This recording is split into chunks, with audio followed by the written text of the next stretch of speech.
Adunata nazionale che entra nel vivo e che partirà proprio dal cuore cittadino con l'alzabandiera da Piazza dei Signori, tra i simboli della provincia più alpina d'Italia, che torna anche sul manifesto dell'evento con i suoi monumenti, la Basilica e la Loggia del Capitaniato, entrambe a firma di Andrea Palladio, e la medievale Torre Bissara.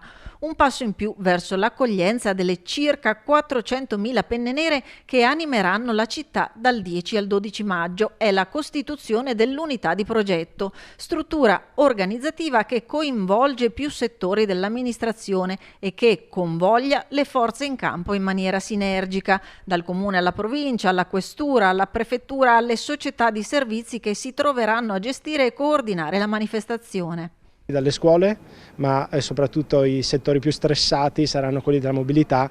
Dovremo garantire delle zone rosse, quindi interdette al traffico, che avranno tuttavia dei servizi notturni per garantire agli esercizi commerciali di rifocillare le cambuse e di riservire i bancomat, farmacie e altre attività.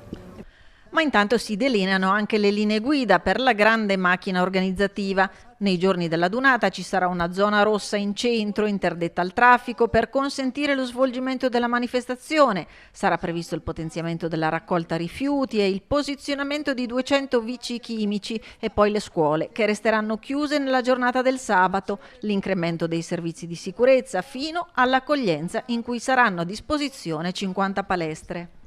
È l'evento più importante dell'anno in Italia, la Dunata degli Alpini a livello di presenze. Questo fa sì che anche lo sport sia toccato dalla presenza alpina in città, e innanzitutto abbiamo un'occupazione di circa 50 scuole comunali e provinciali che fungono da attendamenti per il mondo alpino, e anche le attività sportive vengono sospese per l'impossibilità anche degli atleti di presenziare agli allenamenti o alle competizioni.